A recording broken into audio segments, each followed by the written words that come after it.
Welcome back. So I want to talk now about this question of how we relax the exclusion restriction in these models. So we really, I want to talk about that and this issue of finite sample bias. So we often don't believe the exclusion restriction. At least my group came up with lots of reasons to think the exclusion restriction might not be valid in that double dose algebra example. Yeah, I know. They thought peers might matter somehow. Interesting. Yeah. Oh, we had peers. Yeah, yeah. So they only saw the double dose part. Right? Yeah. So we want to obtain estimates that maybe don't rely on the exclusion restriction if we think there's other mediators that we didn't observe. And we want to know at least how much finite sample bias there is and when we should worry about it and ideally correct it. This is the same example as before, but now I'm going to write it out slightly differently. So we have the voucher offer, might affect how much time you spend in pre-K, and it might affect other stuff. So I'm just sort of made some package of other mediators that I'm not going to specify what they are.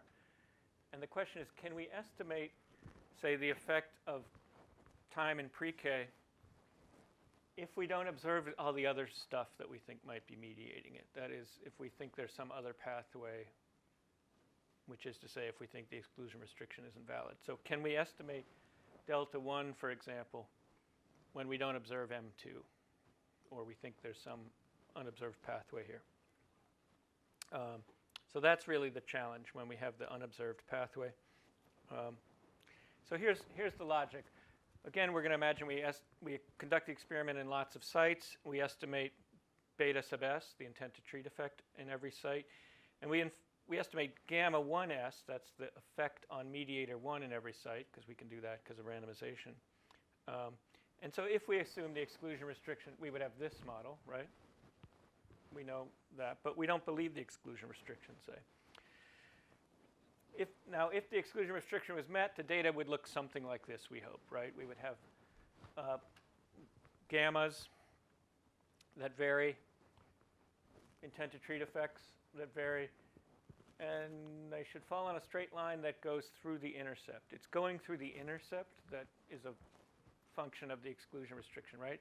Because the exclusion restriction says if it doesn't affect the mediator, that is if gamma is 0, then it can't affect the outcome, so beta has to be 0. So the fact that the regression model had no intercept is exactly because of the exclusion restriction. No effect on the mediator means there can't be an effect on the outcome. So anything that satisfies the exclusion restriction ought to go through the intercept like that. If we don't want to assume the exclusion restriction, this suggests we could add an intercept to the model and estimate the intercept and basically let the regression model go where it wants to go. And then think about that intercept as a kind of measure of the total effect of the unobserved mediators under some assumptions. Does that make sense, sort of conceptually?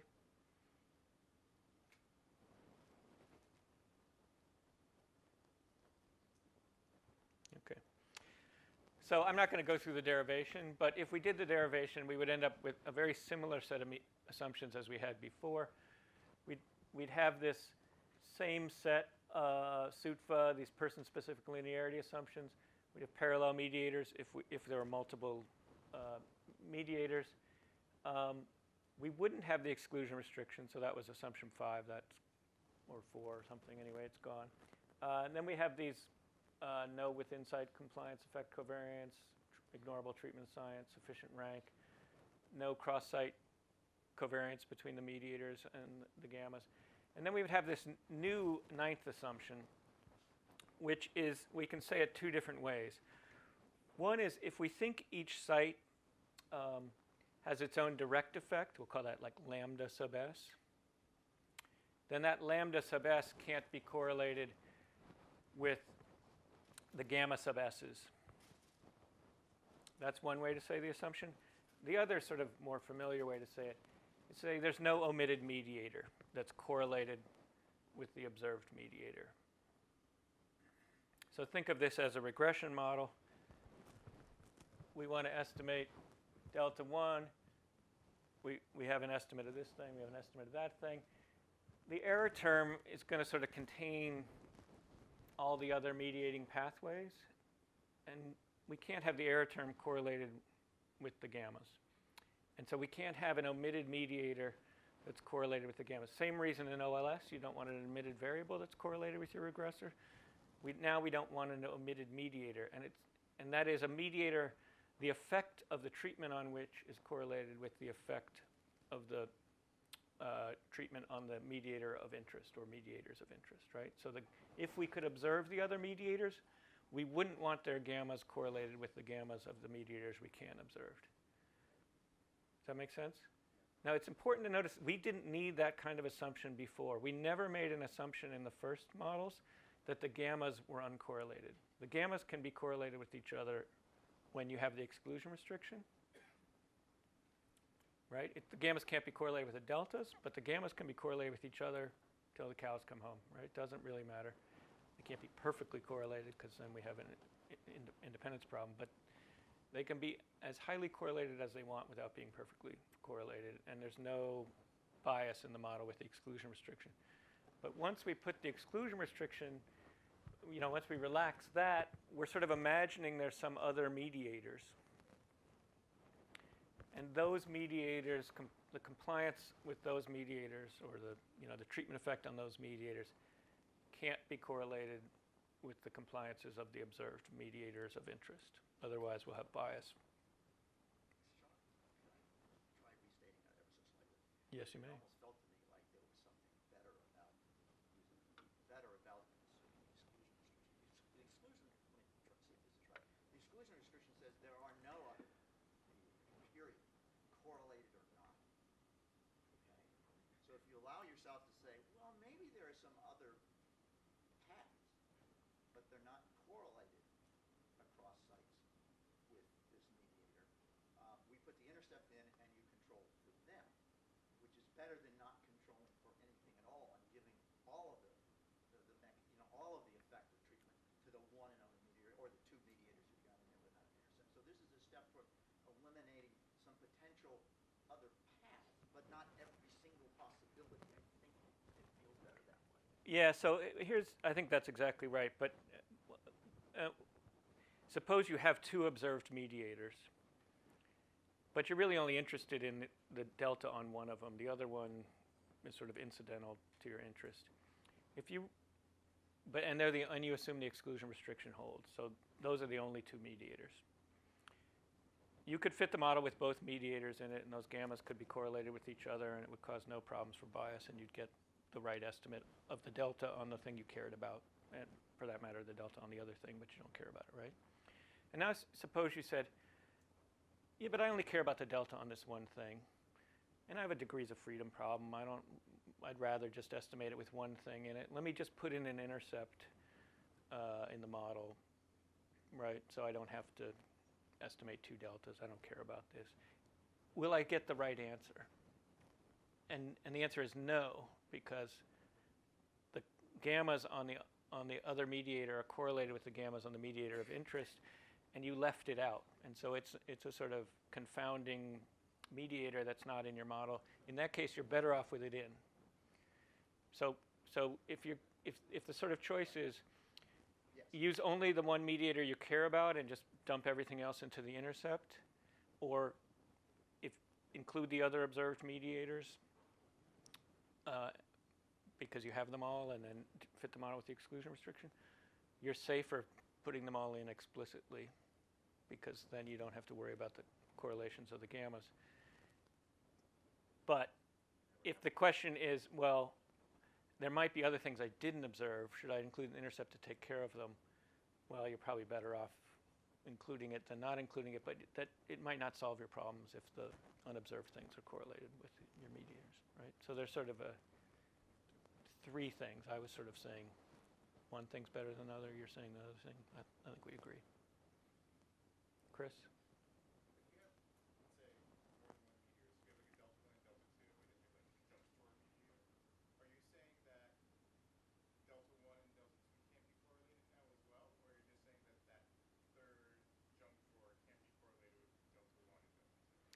deltas can be correlated with each other in any of these models. There's never an assumption about the correlations of the deltas with each other.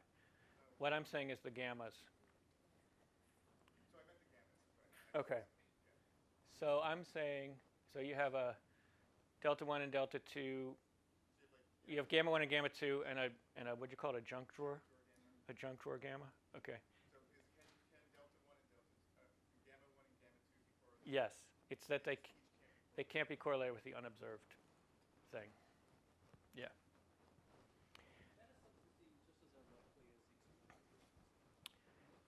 I didn't say I was going to magically make your problems go away. I just said I was going to I'm going to make it clear under, you know, it's, I'm in the business of pushing the problems around, you know, like, and knowing where they are, you know, box them into a corner.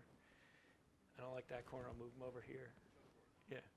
So yeah, no, none of this is magic, right? You have to, you don't sort of get something for nothing. You didn't randomize the mediators. Bottom line, you didn't randomize the mediators.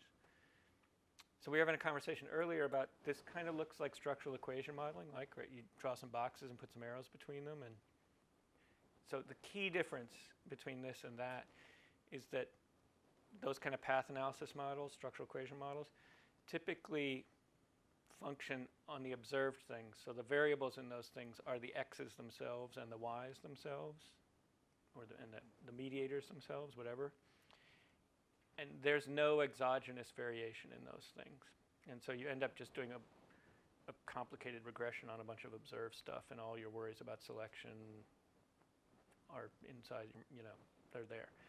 This only uses exogenous variation in the mediators.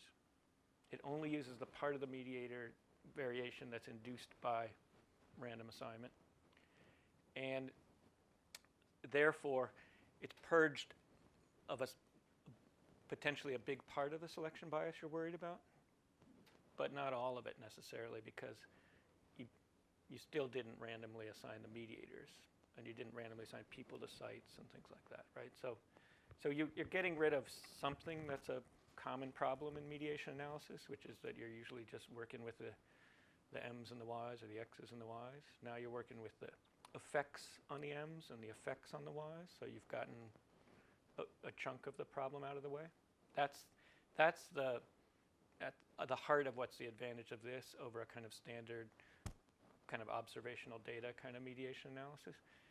But it doesn't get rid of all the problems. It just, you know, reduces some of them, gets rid of some of them, right? Yeah, so if you put a new mediator in gamma 3 yes times delta 3, and let's say God knows that that's it, but you don't, and you say, what do you do if you estimate that model? I can see exactly what you're saying. If you, it's a much stronger, it's much stronger assumption, I think, to say that that mediator has no effect on the outcome. If there is uniformly 0, than is to say that it's not correlated. So you're better off. Right. It's a weaker assumption to put the intercept in than it is to. It's a weaker assumption. So in other words, the intercept is a weaker assumption than.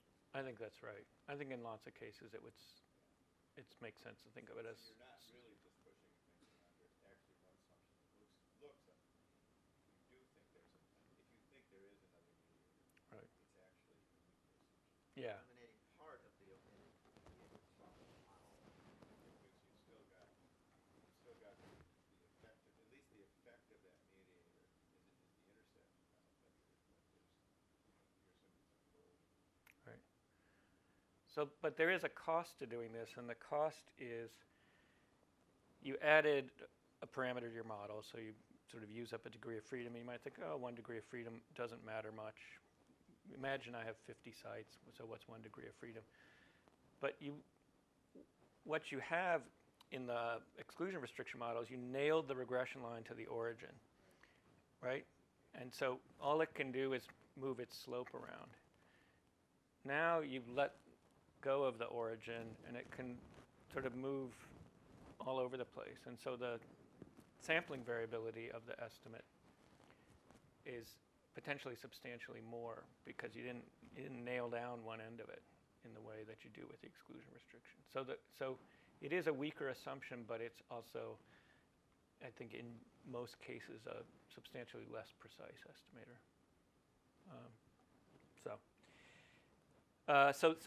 So we sort of traded the strong exclusion restriction for an arguably weaker kind of no omitted mediator. And it's not that there's no omitted, it's no correlated omitted mediator, right? So there's there's a variety of sources of bias, but I want to talk about a couple. One is if this, this compliance effect covariance bias is there, but the real one I want to focus on is this omitted mediator bias. And then another source of bias is what we talked about before, finite sample bias that comes from the fact that we estimate the gammas with error. And you're putting in error-prone measures on the right-hand side of your regression model, and that's going to cause some bias. As somebody said earlier, in OLS, it causes attenuation bias. It bends delta towards 0. But in the IV context, it's actually finite sample bias, and it can bend the delta in either direction. And I want to show you intuitively why that happens. So we're going to compare these two models. So suppose we have the same gamma, same betas, but we have a model with an interceptor without. Those are basically our two models. And a couple of things to keep in mind. So I'm going to talk about eta here. And eta, that funny long-legged N Greek letter thing, is if we did like OLS regression of y on M, we regress the outcome on the mediator. Just doing OLS, you'd worry about what the coefficient was there. It's because of selection bias. So eta is that coefficient. It's what you would get if you regressed y on M. It's the sort of, so it's a potentially biased estimate of delta. So eta minus delta is the selection bias in OLS, right? We really want delta. We get eta. The difference is bias. So that eta minus delta is going to show up in a bunch of formulas. And so I want you to think about that as the amount of bias in your OLS estimate of the relationship between the mediator and the outcome. And then we're going to have some tals, the true variance of the gammas, the variance of the estimated gamma hats, the reliability of the gammas, which is just tau gamma over tau gamma hat. And then you're used to in an IV model thinking about an F statistic. And the F statistic there is a sort of measure of the strength of the instrument. The analog, when you have multiple sites, is an F statistic that's defined this way. And the key thing to realize is that it depends. F is bigger when the average gamma is big. That is, on average, you move people a lot on their mediator. Also, when the variance of the gammas is big, you get more power from the IV regression model and more reduction of bias. When you not only, on average, move people a lot on the mediator, but when some sites move them a lot more than others. You want heterogeneity in this. And then this is just the size of the sampling error in the gammas. So you want to estimate the gammas precisely. If the gammas are estimated imprecisely, this is big, and so F is smaller. So we want F to be big, like we do in the regular case. And the key is to realize that F is big, not just when on average we move people a lot, but also when there's a lot of variability in how much we move people. I'm not going to go into the intuition of why that's the case. So imagine, so now I want to explain to you where finite sample bias comes from and why the error in gamma doesn't bend the line towards 0. So suppose this is the true data. These are the real gammas and the real betas if we could observe them. They fall on a nice line here.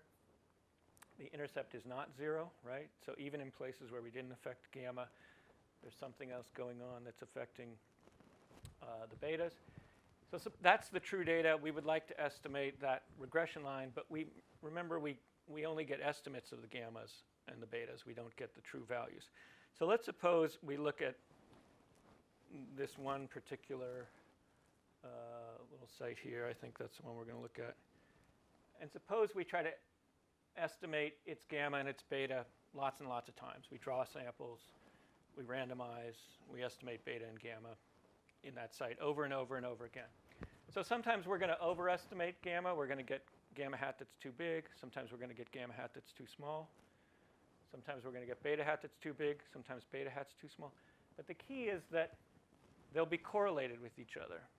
When we assign to treatment people who sort of have higher than average expected values of the mediator in the counterfactual case, those people might have higher than expected values of the outcome if M and Y are sort of correlated in the control condition. That is, if there's selection bias. People who have higher Ys would choose higher M's in the absence of the treatment, right? So if we pick samples where the treatment group is sort of higher than expected M, they're going to have higher than expected Y. The slope of this correlation, that little cloud of estimates, is eta. That's what you would get if you just regressed Y on M in a sample of untreated people. You'd get some relationship, eta. You don't think it's a valid estimate of delta because you're worried about bias, right? And so if it's steep, it says, on average, the people who get a lot of M have high values of Y. And people who have low values of M have low values of Y.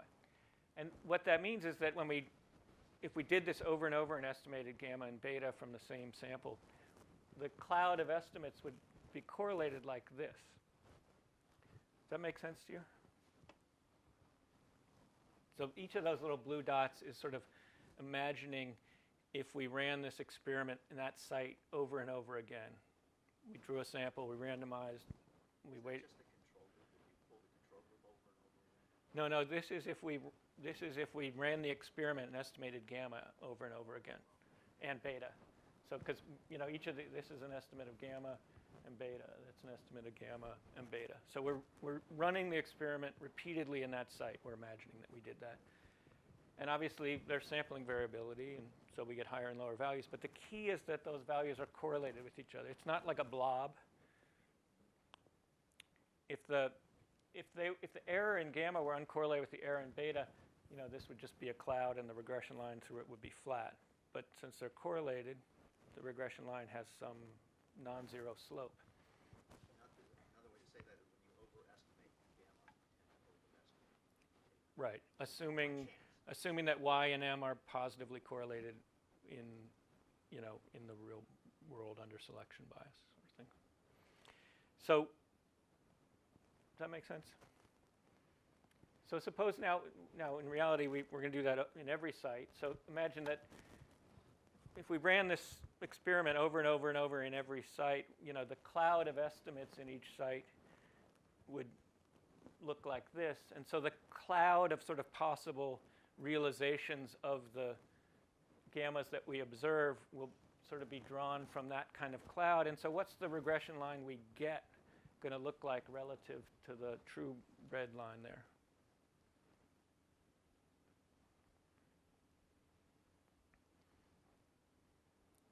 Flatter, steeper, right on? Steeper. Yeah, because like you can see sort of up here, we're going to tend to get points that are too high, and down here we're going to tend to get them too low, and we're going to end up with a regression, in expectation if we did this over and over again.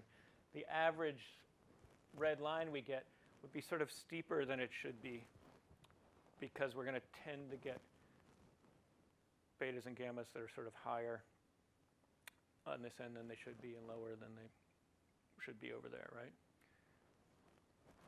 If eta, if that slope were flat, it would bend the other way, right? Because it would tend to pull this end down and pull that end up. That's why you get attenuation bias, because normally the errors in the x's aren't correlated with the errors in the y, and so it bends the line towards 0. In the case I drew, it's going to bend it upwards because eta is steeper than delta. So if I did this over and over in expectation, that dashed line is what I would get. So it's a little bit steeper than the true line. Now this is under an assumption that the reliability of the gammas is 0.9. That means there's not a lot of error in the gammas, right? So even though these clouds look sort of big, they're still relatively small compared to the sort of variance of the gammas overall. So when reliability is high, we're going to get a little bit of bias in our delta, but not very much, as in this example, right? When reliability is 9, if we instead fit the model with the exclusion restriction, so we forced it to go through the intercept, we're obviously going to get a wildly wrong answer, right? Because we forced it to go here, so it's in this case it's much too steep. So in this case we're getting sort of a much less biased estimate with the intercept because we sort of need it in the model. So we want the solid line. In this case, the model with the intercept is better.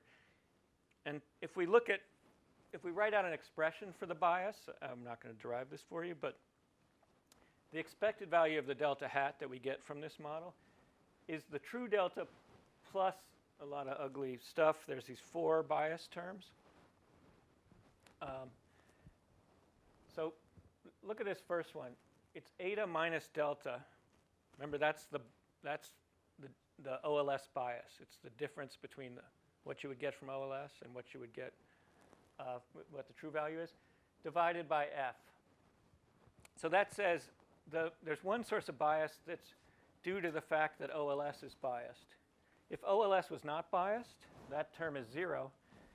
And then you can imagine those lines would lie right on top of each other because the little data clouds from each point would line up right on the line we want, right? So when there's no OLS bias, this doesn't contribute. Of course, then why are we doing IV?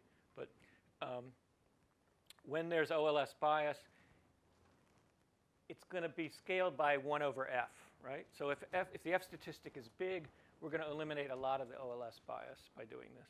Say F is 10, we're going to get rid of 90% of the OLS bias. Say F is 100, we're going to get rid of 99% of the OLS bias, right? So a big F is sort of telling you how much of the OLS bias is going to go away. Then there's, so this is the IV model. So this is the model with the exclusion restriction. So now there's going to be bias because we violated the exclusion restriction. So this has a lambda in it. That's the intercept term. If the true lambda is 0, then there's no bias because the exclusion restriction is true. But if lambda is not 0 in reality, then we're going to get a bias because of that. This bias comes in because there's a covariance between the delta and the gamma. So it's the compliance effect covariance bias. And this bias comes in because there's an omitted pathway. That is, there's a covariance between lambda, the direct pathway, and the gamma. So all of these terms are sort of smaller the bigger F is. So that's, so strong instruments are going to reduce all the bias substantially. If we look at the model with an intercept, there's only 3 bias terms, because now we don't have that one that's due to the intercept not being in it. So there's a finite sample bias term and these 2 covariance bias terms. And here again, the finite sample bias is a function of the OLS bias, eta minus delta, not times F now, or 1 over F, but times 1 minus the reliability. So when the reliability is high, that finite sample bias is going to be small. And when the reliability is low, so suppose the reliability is 0.5, then you're only going to get rid of sort of half of the OLS bias, right? No, reliability of gamma is tau gamma over tau gamma hat. It's just the true variance over the variance of the estimates. So it doesn't have to be strong. They could be centered on 0 and still be very reliable. Or they could be small but highly precise. So it's really just reliability. In general, 1 minus R is bigger than 1 over F. So this finite sample bias term is always bigger than the exclusion restriction finite sample bias term. I think I said that right here. So if we just focus on the finite sample bias in the exclusion restriction model, it's eta minus delta times 1 over F, and in the intercept model, it's eta minus delta times 1 minus R. And in general, 1 over F is less than 1 minus R. So the finite sample bias is going to be bigger in this model with the intercept than it is in the model with the exclusion restriction. But the model with the intercept doesn't have the bias that comes from not having an intercept in it. So sort of you're getting a little bit more finite sample bias, but a little bit, or maybe a lot less bias because of the exclusion restriction. So here's this picture when reliability is 0.9, and I want you to keep your eye on how these two lines move when I change the reliability. So now it's reliability is 0.7. So what happens? The model with the intercept gets more biased. The exclusion restriction model is pretty lousy regardless, so it didn't really change. When we go to reliability of 0.5, the model with the intercept is even more biased, and again, the model with the exclusion restriction doesn't change a whole lot.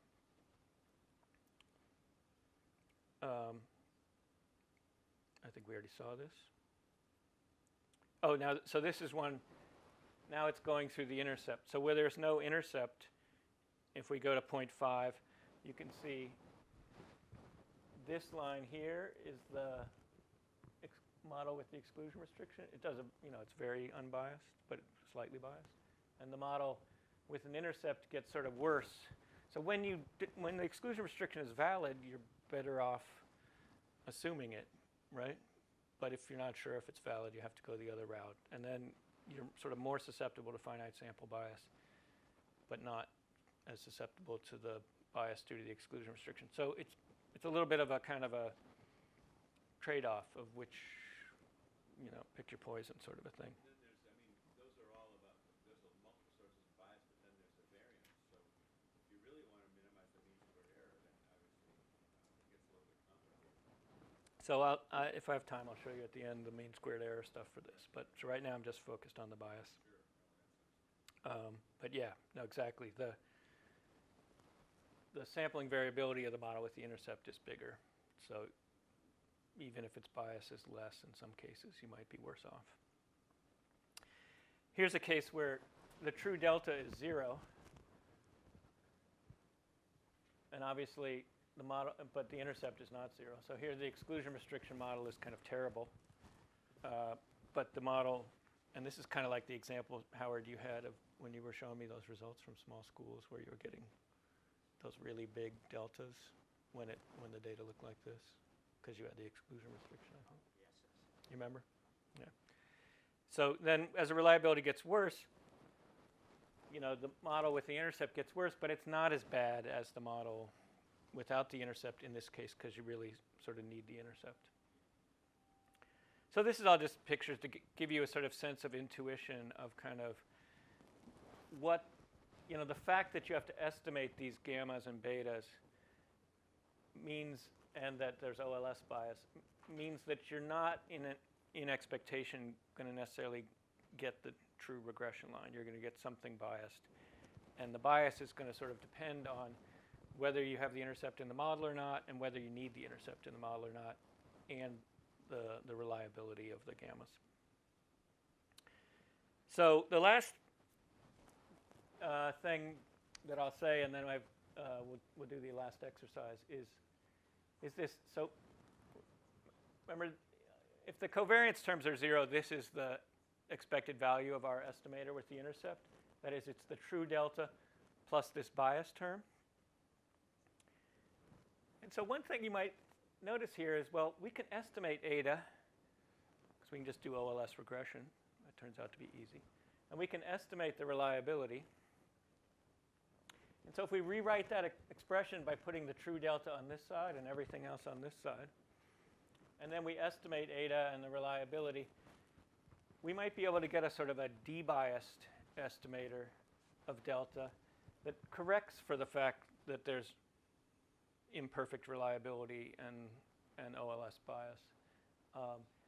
And so we've been working with this estimator to sort of see how well it works, because it basically says we're kind of getting a biased estimate. We can get an estimate of what eta is. We can estimate the reliability of the gammas. So we can sort of tweak the regression line and get a better estimate of delta. And so in a number of cases, this works better both from a bias point of view and a root mean squared error point of view than the model with the intercept. So we're sort of playing with that. So I think that's all I want to say about this, but I think we have maybe one. I have two questions here and then the exercise. So the key assumption here is this no omitted mediator assumption. So I would like you all to say it in your own words, briefly. And I'm gonna cover this up so you can't see it.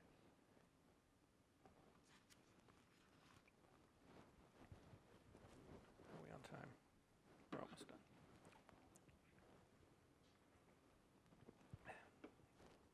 Actually, maybe we'll go to the next question because I kind of want to see this one.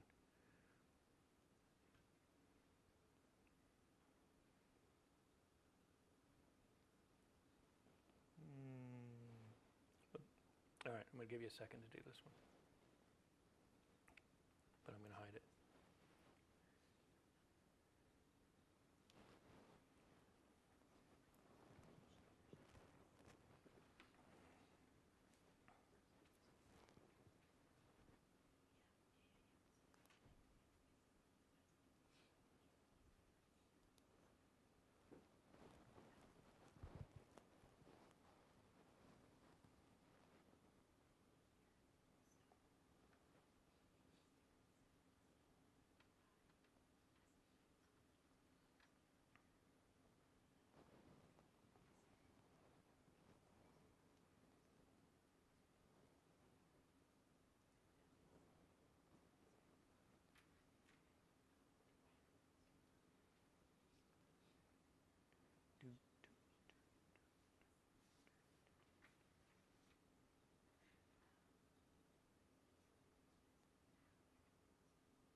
Yeah, they're in the back.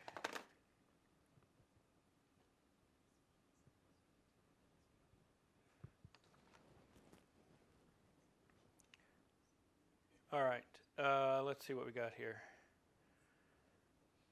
All mediators that affect the outcome and are affected by treatment are also accounted for in the model.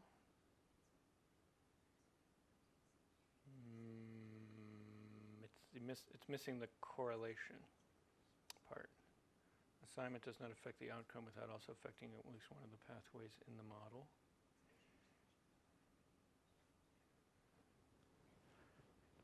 No omitted mediator can be correlated with the observed mediator. These are all good but not exact. So no omitted mediator can be correlated with the observed mediator.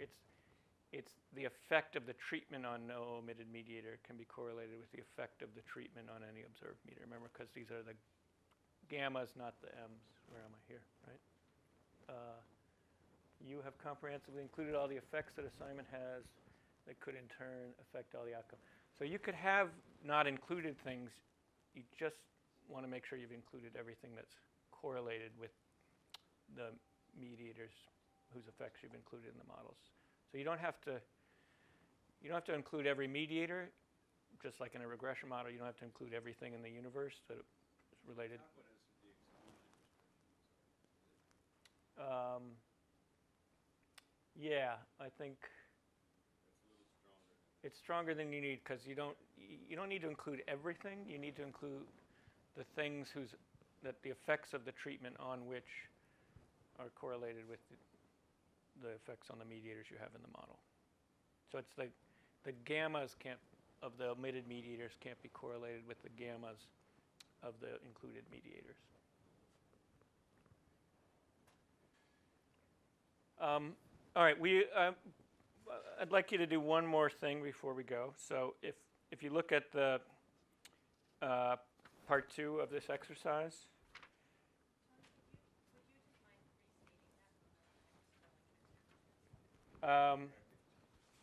The no omitted mediator assumption.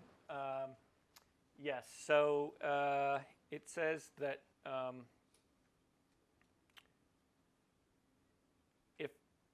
if there's a mediator whose gamma is correlated with the included mediators, it has to be in the model.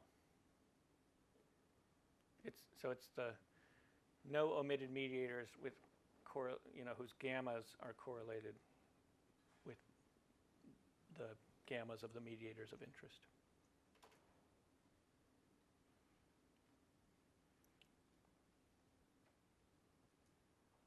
to work on a shorter sentence for that. They are correlated omitted variables Yes. in the regression, but that's not the essence. Yeah. But the variables are gammas, so it's If you say there's no, there are no omitted gammas that are correlated with included gammas, then it's easier to say, except nobody knows what the hell a gamma is. right. Yeah. Right. So that's what I was trying to say. No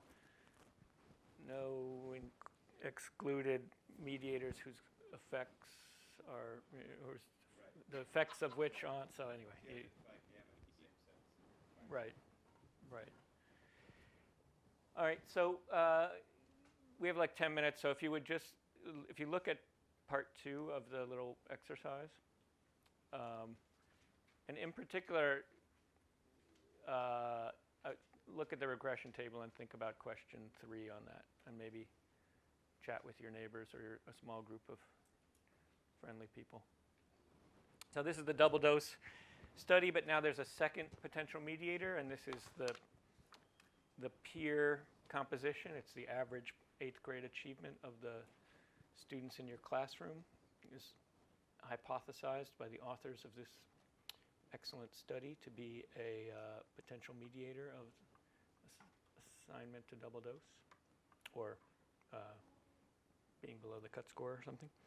So, so we have 6 models where double dose and peer composition and or the intercept are included. And so take a look at those, think about what they imply and which ones seem most satisfying.